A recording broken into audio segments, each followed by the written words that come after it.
जावा एक programming language है। जैसे दूसरी प्रोग्रामिंग लैंग्वेजेज की अपन बात करते हैं सी प्लस प्लस, उसी तरीके से जावा एक सिंपल लैंग्वेज है।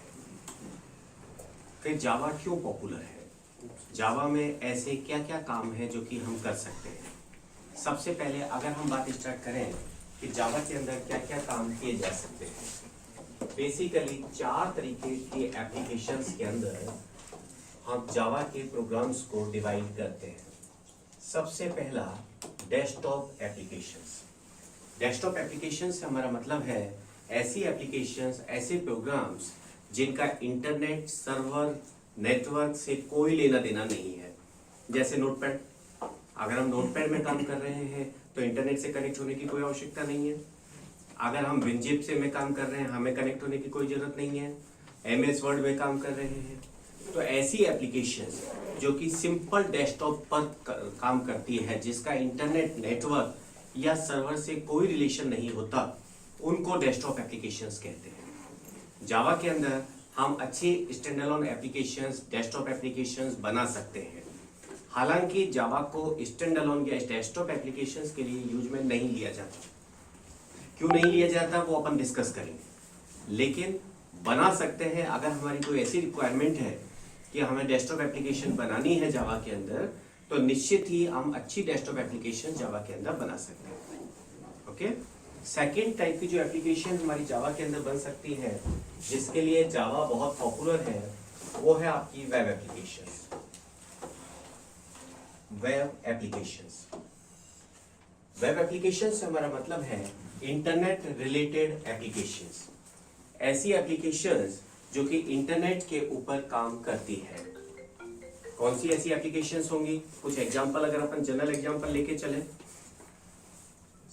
मान के चले आपके प्रोग्रामर का फॉर्म फिल करना है।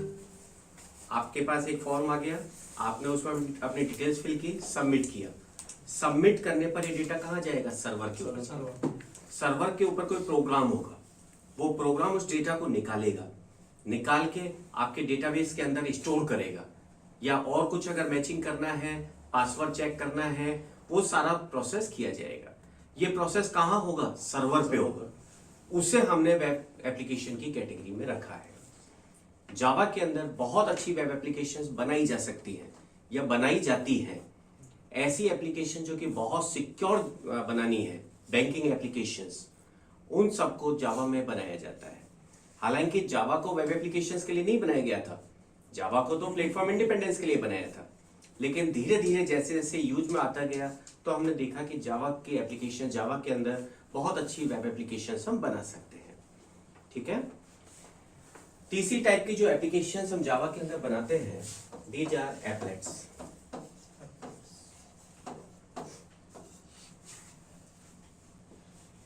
एप्लेट्स क्या है? एप्लेट्स जावा के छोटे छोटे प्रोग्राम जो कि वेब पेज के साथ कनेक्ट होके सर्वर से क्लाइंट पर आ जाते हैं। क्लाइंट का मतलब आपके ब्राउजर के ऊपर, और आपके ब्राउजर के ऊपर आकर रन होते हैं, उन्हें एप्लेट कहते हैं। नहीं, एग्जांपल लेते हैं, क्रिकेट के लाइव स्कोर बोर्ड्स। अपन जब मैच देख रहे होते हैं, हम क्या करते हैं? पेज खोल लिया, पेज अपना काम कर रहा है, हम इधर उधर अपने काम में लग रहे हैं, सर उठा के देखा, अच्छा इतने रन बन गए। ऑटोमेटिकली अपडेट हो रहा है ना, मतलब कोई प्रोग्राम होगा ना जो कि वहां पर काम कर रहा है, वो प्रोग्राम लगातार सर्वर से इंटरेक्ट कर रहा है, और जो भी आपका अपडेटेड डेटा है वो डेटा वहां से लेकर आ रहा है।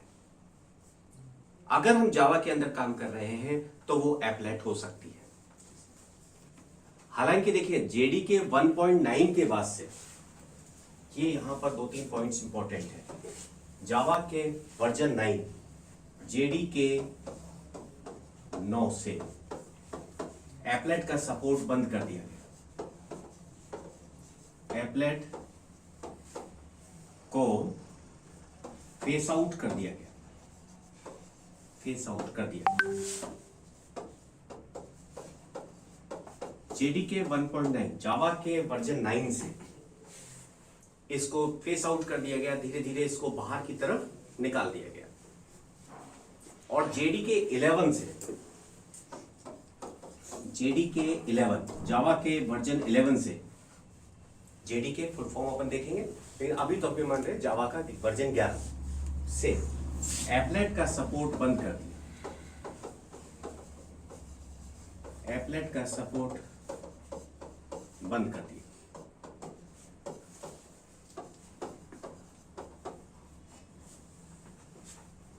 कभी कभी बहुत छोटे क्वेश्चंस पूछ लिए जाते हैं कि एप्लेट का सपोर्ट कब बंद किया, जावा के कौन से वर्जन से बंद किया। जेडीके 11 से जावा का सपोर्ट, एप्लेट का सपोर्ट बंद कर दिया गया। ठीक है सर? इसके पहले तक पूरा जेडीके का एप्लेट का सपोर्ट जावा के अंदर दिया हुआ था। हालांकि एप्लेट के लिए और बहुत सारी दूसरी टेक्नोलॉजीज हैं जो कि उसके साथ में ऐड की गई। जेडीके 9 से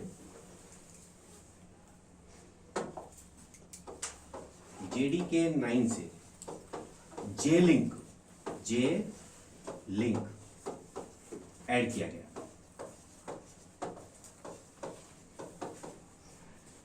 एप्लेट जैसे काम करने के लिए जेडीके 9 से जावा के वर्जन 9 से जे लिंक को ऐड कर दिया गया।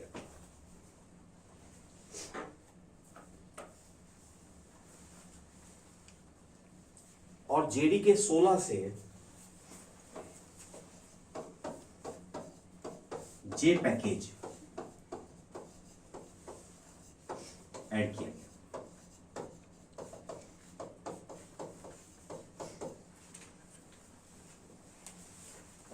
एप्लेट्स जावा का एक बहुत अच्छा फीचर है, लेकिन धीरे धीरे इसको फेस आउट कर दिया गया, इसको डेप्रिकेट कर दिया गया। ठीक है? जो वर्जन 9 था, जेडीके 9 जिसे हम कहते हैं, वर्जन 9 से इसको फेस आउट करना चालू कर दिया कि भाई इसके बिना काम चलाना चालू कीजिए। और जेडीके 11 से इसके सपोर्ट को पूरी तरह से बंद कर दिया गया। फिर साहब एप्लेट का काम कैसे करेंगे? उसके लिए दो नई चीजें ऐड की गई, J link and J package. J link को ऐड किया गया जेडीके 9 में और जे पैकेज को ऐड किया गया जेडीके 16 में। ठीक बात है? एप्लेट जावा का एक इंटीग्रेटेड पार्ट है। मैं बार बार आपको इसलिए समझाने की कोशिश कर रहा हूं क्योंकि इसमें किसी भी तरीके से क्वेश्चंस घूम जाते हैं। ऐसा प्रोग्राम जो कि सर्वर से क्लाइंट पर आकर क्लाइंट पर रन होता है, वो क्या है? एप्लेट है। आपके ब्राउजर के अंदर रन होता है, आपके ब्राउजर के अंदर रन होता है, वो क्या है? एप्लेट है। लेकिन एप्लेट जावा का कंसेप्ट तो है, लेकिन आजकल इसे काम में नहीं लिया जा रहा है। कब से काम नहीं लिया जा रहा है? जेडीके 9 एंड 11 से बिल्कुल इसका सपोर्ट बंद कर दिया। इसके लिए क्या काम में ले रहे हैं? जे लिंक और जे पैकेज काम में ले रहे हैं। इसलिए क्योंकि एप्लेट पहली बात स्लो थी, दूसरी बात जब सर्वर से क्लाइंट पर कोई प्रोग्राम आएगा तो सिक्योरिटी चैलेंजेस बढ़ जाएंगे, सिक्योरिटी चैलेंजेस बढ़ जाएंगे। ठीक है? तो टोटल आपके ब्राउजर के ऊपर डिपेंड हो रही थी सारी चीजें, और इसकी बहुत सारी दूसरी टेक्नोलॉजीज आ गई थी, एडवांस टेक्नोलॉजी। काफी हद तक आप ये काम एजेक्स के थ्रू भी कर सकते हैं। बेसिकली तो एजेक्स आपका क्या है? Asynchronous JavaScript and XML. एक पार्शियल पेज को रिफ्रेश करने के लिए तो आप काम में लेते हैं ना, तो ऐसा ही कुछ आप एप्लेट के थ्रू कर रहे थे। हालांकि एप्लेट आपको ज्यादा सिक्योरिटी दे रहा था, इवन आफ्टर दैट ज्यादा बेटर माना गया कि एप्लेट को हम धीरे धीरे बाहर का रास्ता दिखाएं। ठीक है सर? आगे चले। चौथी टाइप की जो एप्लीकेशन हम जावा के अंदर बना सकते हैं, these are distributed application. Distributed applications.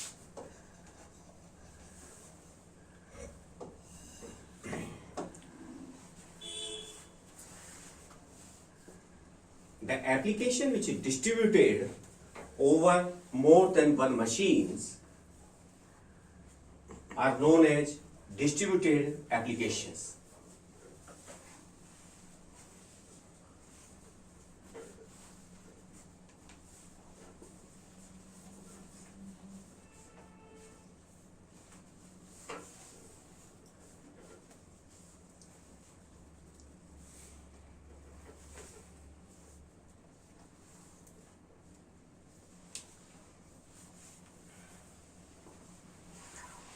Technology में एक बार फिर रिवाइज कर दूंगा, अभी आप एक बार पढ़ना चालू कीजिए, ऑनलाइन से क्वेश्चंस आ रहे हैं। डिस्ट्रीब्यूटेड एप्लीकेशन से हमारा मतलब है the application which are distributed over more than one machines, वो प्रोग्राम जो कि एक से ज्यादा कंप्यूटर्स के ऊपर वितरित होते हैं। एग्जाम्पल लेके देखें, अभी जैसे अपन बात कर रहे थे, आपका फॉर्म भरना है, आपने अपना डिटेल्स फिल की, सबमिट किया, जैसे आपने सबमिट किया तो आपका डेटा कहाँ गया? आरपीएससी के सर्वर पर, जहां भी कहीं सर्वर रखा होगा डेटा सेंटर में। सारी प्रोसेसिंग कहाँ हो रही है? उस सर्वर पे। ये डिस्ट्रीब्यूटेड नहीं है, ये डिस्ट्रीब्यूटेड नहीं है, तो क्लाइंट सर्वर टेक्नोलॉजी है। आप सब क्लाइंट हैं और सर्वर कहां पर है? जहां भी कहीं डेटा सेंटर पे, जहां आरपीएससी का सर्वर रखा हुआ है। जब आप बैंक की किसी वेबसाइट पर काम कर रहे हैं तो आप बेसिकली क्या कर रहे हैं? कहीं पर बैंक की वेबसाइट का सर्वर रखा होगा, प्रोसेसिंग वहां पर हो रही है। क्लाइंट अलग है, सर्वर अलग है। क्लाइंट अलग है, सर्वर अलग है। उन्हें आप कहते हैं क्लाइंट सर्वर टेक्नोलॉजी। दूसरा एग्जांपल अगर अपन लें, सपोज आप दो दोस्त अलग अलग जगह पर बैठकर टिक टैक टो खेल रहे हैं। आपने बनाया सर्कल, आपके दोस्त के पास चला गया सर्कल, उसने बनाया क्रॉस, आपकी यहां आ गया क्रॉस। इसमें कौन सा क्लाइंट है, कौन सा सर्वर है? दोनों ही क्लाइंट है, दोनों ही सर्वर है। जब हम यहां से इसकी सर्विसेज काम में ले रहे हैं तो हम क्लाइंट की तरह काम कर रहे हैं, जब ये हमारी सर्विसेज काम में ले रहा है तो हम सर्वर की तरह काम कर रहे हैं। ठीक है ना? तो डिस्ट्रीब्यूटेड एप्लीकेशन से हम कहते हैं वो एप्लीकेशंस जहां पर कि एक से ज्यादा जगह पर एप्लीकेशन डिस्ट्रीब्यूट होती है। और एग्जांपल लेते हैं,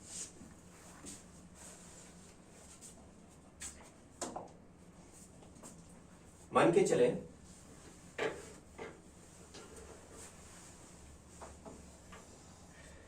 एक एसबीआई का सर्वर है, आईसीआईसीआई का सर्वर है, बहुत सारे एटीएम होंगे जो कि एसबीआई के यहां पर होंगे, बहुत सारे एटीएम हैं जो कि आईसीआईसीआई के हैं।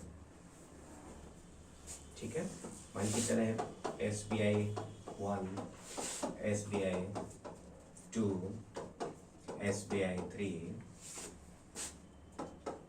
I1, I2, I3, I4। आप यहां पर आईसीआईसीआई का कार्ड इंसर्ट करते हैं, क्या होता होगा? आईसीआईसीआई कार्ड की डिटेल इस एटीएम ने निकाली, ये एटीएम ने अपने एसबीआई के सर्वर को भेजा, एसबीआई के सर्वर ने ये डेटा कहां भेजा? आईसीआईसीआई के सर्वर से, आईसीआईसीआई के सर्वर से वैलिडेट होके आया और फिर आपका ट्रांजेक्शन हुआ। ये तो होता है। सेम उसी तरीके से मान के चलिए यहां पर किसी ने एसबीआई का कार्ड लगा दिया, यहां पर किसी ने एसबीआई का कार्ड लगाया। अब क्या होगा? सब यहां से आपके डेटा कहां गया? आईसीआईसीआई के सर्वर पे। आईसीआईसीआई के सर्वर से आपका डेटा कहां गया? एसबीआई। एसबीआई से वापस रेस्पॉन्स कहां मिला? यही तो होता है ना। यहां पर देखिए, ये जो आपस में इनके बीच में जो प्रोसेसिंग है, दिस इज डिस्ट्रीब्यूटेड। क्योंकि यहां पर ना तो मैं कह सकता इन दोनों के रिलेशन की जब बात करें, कभी एसबीआई का सर्वर सर्वर की तरह काम कर रहा है, कभी आईसीआईसीआई का सर्वर सर्वर की तरह काम कर रहा है। ऐसी एप्लीकेशंस को हम कहते हैं डिस्ट्रीब्यूटेड एप्लीकेशंस, जहां पर की पूरी प्रोसेसिंग एक कंप्यूटर पर नहीं होकर एक से अधिक कंप्यूटर्स के ऊपर डिस्ट्रीब्यूट होती है। उन्हें हम कहते हैं distributed applications. Is this clear? चलिए,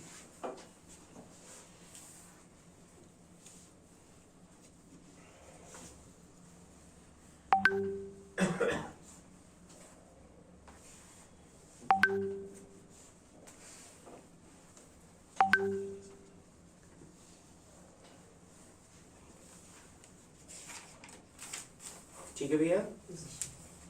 जावा के अंदर डिस्ट्रीब्यूटेड एप्लीकेशंस के लिए हमारे पास जो टूल है that is RMI, remote method invocation. Main tool ये है रिमोट मेथड इन्वोकेशन।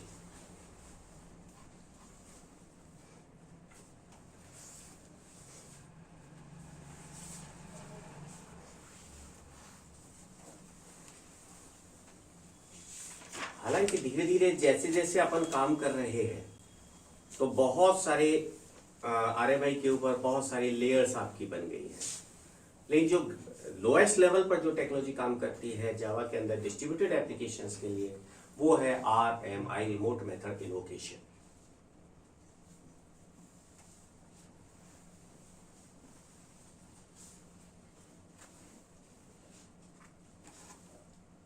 ठीक है सर, चलें आगे। तो बेसिकली ये 4 तरीके के एप्लीकेशंस हैं जो कि हम जावा के अंदर बनाते हैं।